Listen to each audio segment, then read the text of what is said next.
నమస్తే, నేను శ్రీనివాస్ దార్శెట్టి. మీరు చూస్తున్నారు న్యూస్ 360. ప్రపంచాన్ని భారత్ వైపు తిప్పిన మోదీ ఇప్పుడు యూరప్ కంపెనీల టార్గెట్ ఇండియా వంతు.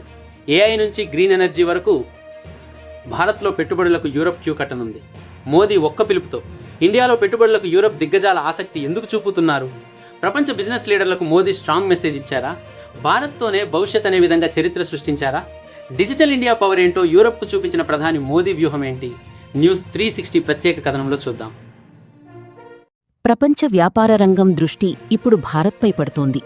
European round table for industry సమావేశంలో భారత ప్రధాని నరేంద్ర మోదీ చేసిన ప్రసంగం అంతర్జాతీయ వ్యాపార వర్గాల్లో విశేష చర్చకు దారితీసింది.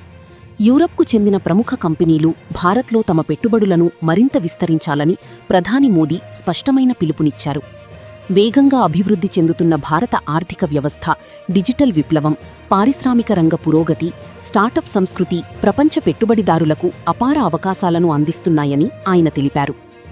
ఆర్టిఫిషియల్ ఇంటెలిజెన్స్, సెమీకండక్టర్లు, గ్రీన్ ఎనర్జీ, ఎలక్ట్రిక్ వెహికల్స్, మౌలిక వసతులు, ఆరోగ్య సేవలు వంటి కీలక రంగాల్లో భారత్ భారీ స్థాయిలో ఎదుగుతోందని ప్రధాని పేర్కొన్నారు.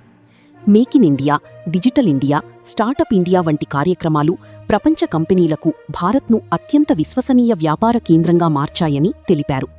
యువశక్తి, నైపుణ్యం కలిగిన మానవ వనరులు, వేగంగా పెరుగుతున్న మార్కెట్ భారతదేశాన్ని ప్రపంచ పెట్టుబడుల హబ్గా నిలబెడుతున్నాయని అన్నారు. భారత్ యూరప్ సంబంధాలు కేవలం వాణిజ్యానికి మాత్రమే కాకుండా సాంకేతికత, ఆవిష్కరణలు, పర్యావరణ పరిరక్షణ, పరిశ్రమల అభివృద్ధి రంగాల్లో మరింత బలపడాలని ప్రధాని ఆకాంక్షించారు. భారత్తో భాగస్వామ్యం భవిష్యత్ అభివృద్ధికి కీలకమని పేర్కొంటూ యూరప్ పరిశ్రమల ప్రతినిధులను భారత్లో దీర్ఘకాలిక పెట్టుబడులకు ఆహ్వానించారు. ప్రధాని మోదీ చేసిన ఈ వ్యాఖ్యలు ప్రపంచ వ్యాపార వర్గాల్లో కొత్త ఆశలను రేకెత్తిస్తున్నాయి. आज मैं आपको भारत के साथ मिलकर काम करने के लिए आमंत्रित करने के लिए आया। फास्टेस्ट ग्रोइंग मेजर इकोनॉमी के रूप में भारत आज एक नए आत्मविश्वास के साथ आगे बढ़ रहा है। भारत 140 करोड़ लोगों की आकांक्षाओं का देश है। हमारी young population, expanding middle class और इंफ्रास्ट्रक्चर एक्सपांशन भारत की ग्रोथ को नई गति दे रहे हैं। पिछले 12 वर्षों में भारत रिफॉर्म, परफॉर्म और ट्रांसफॉर्म के मूल मंत्र पर चला है और सरकार की पॉलिटिकल विल से यह रिफॉर्म एक्सप्रेस फुल स्पीड पर आगे बढ़ रही है। गुड एंड सर्विसेज टैक्स ने भारत को one nation one tax one market की दिशा में आगे बढ़ाया। इंसॉल्वेंसी एंड बैंक्रप्सी कोर्ट से बिजनेस कल्चर में अकाउंटेबिलिटी आई। कॉरपोरेट टैक्स रिफॉर्म्स ने मैन्युफैक्चरिंग को कॉम्पिटिटिव बनाया। लेबर कोड्स ने कंप्लायंस को सरल और ट्रांसपेरेंट बनाने की दिशा दी। एफडीआई रिफॉर्म्स ने अनेक सेक्टर को ग्लोबल कैपिटल के लिए खोला है। पीएलआई स्कीम्स ने electronics, pharma, auto components, solar modules, telecom, textiles जैसे कई सेक्टर्स में मैन्युफैक्चरिंग मोमेंटम बनाया। हमने कंप्लायंसेस का बोझ कम किया है। हजारों आउटडेटेड रेगुलेशन समाप्त किए हैं। ईज ऑफ डूइंग बिजनेस को गवर्नेंस का हिस्सा बनाया है। डिजिटल इंडिया ने पब्लिक सर्विसेज को अधिक ट्रांसपेरेंट, एफिशिएंट और एक्सेसिबल बनाया है। भारत में आज दुनिया का तीसरा सबसे बड़ा स्टार्टअप इकोसिस्टम है। हमारे startups AI, fintech, space, drones, biotech, climate tech और मोबिलिटी में ग्लोबल सॉल्यूशंस बना रहे हैं। आज भारत में टैलेंट है, स्केल है, डिमांड है, स्टेबिलिटी है और सबसे बड़ी बात, भारत में 140 करोड़ भारतीयों की इच्छा शक्ति है। इसलिए अब समय है कि हम इंटेंट से इन्वेस्टमेंट की ओर बढ़े। इस विषय में मैं आपके सामने 5 सुझाव रखना चाहता हूं। पहला, टेलीकॉम और digital infrastructure, Vodafone, Ericsson, Nokia, Orange जैसी कंपनियों का भारत में विशाल अनुभव है। भारत 5G से 6G transaction, AI enabled networks, secure connectivity और डिजिटल इंक्लूजन में बड़ा पार्टनर बन सकता है।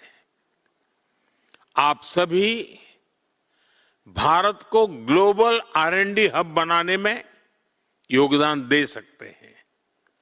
दूसरा, AI, सेमीकंडक्टर, इलेक्ट्रॉनिक्स और deep tech manufacturing, ASML, NXP, SAP,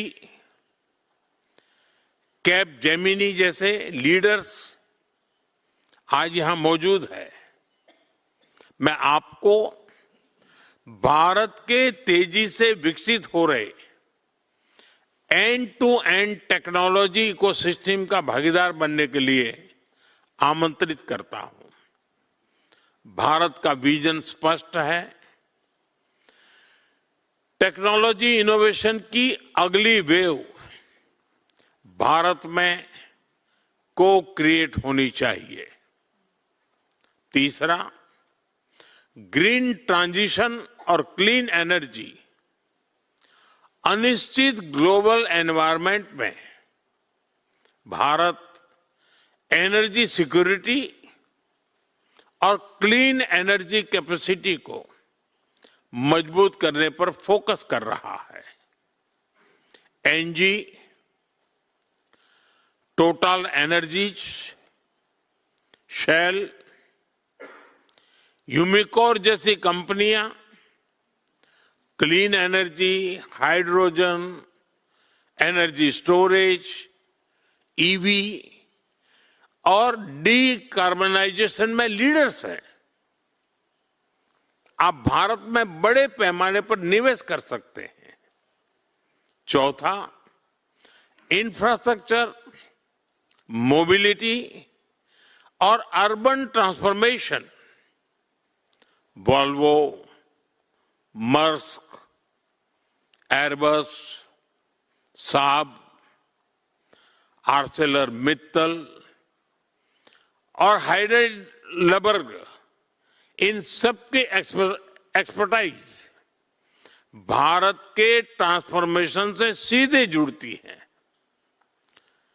sustainable cement, green steel, mobility, logistics, aerospace, defence, इन क्षेत्रों में भारत और यूरोप की पार्टनरशिप वर्ल्ड क्लास आउटकम्स दे सकती है। पांचवा, हेल्थ केयर और life science, AstraZeneca, Roche, Merck, Philips, Nestle और यूनिलीवर जैसी कंपनियों का भारत में पुराना संबंध रहा है। अब हमें इस पार्टनरशिप को नेक्स्ट लेवल पर ले जाना चाहिए। Vaccines, cancer care, digital health, nutrition और मेडिकल डिवाइसेस में बहुत बड़ा स्कोप है। आप design for India, make in India and export from India के मॉडल पर आगे बढ़ सकते हैं।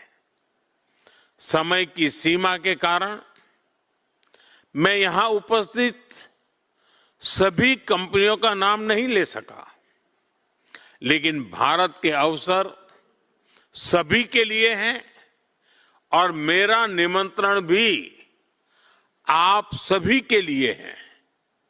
फ्रेंड्स, इन सुझावों के बाद मैं आपके सामने एक चैलेंज भी रखना चाहता हूं। क्या यहां मौजूद हर कंपनी भारत के लिए एक नया बड़ा कमिटमेंट कर सकती है?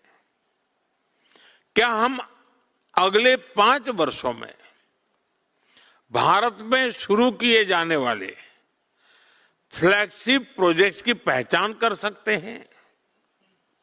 भारत सरकार इन सभी प्रोजेक्ट्स को समयबद्ध तरीके से पूरा करने में आपकी पूरी मदद करेगी। हम इन सभी प्रोजेक्ट्स की नियमित समीक्षा करने के एक इंस्टीट्यूशनल व्यवस्था भी बना सकते हैं।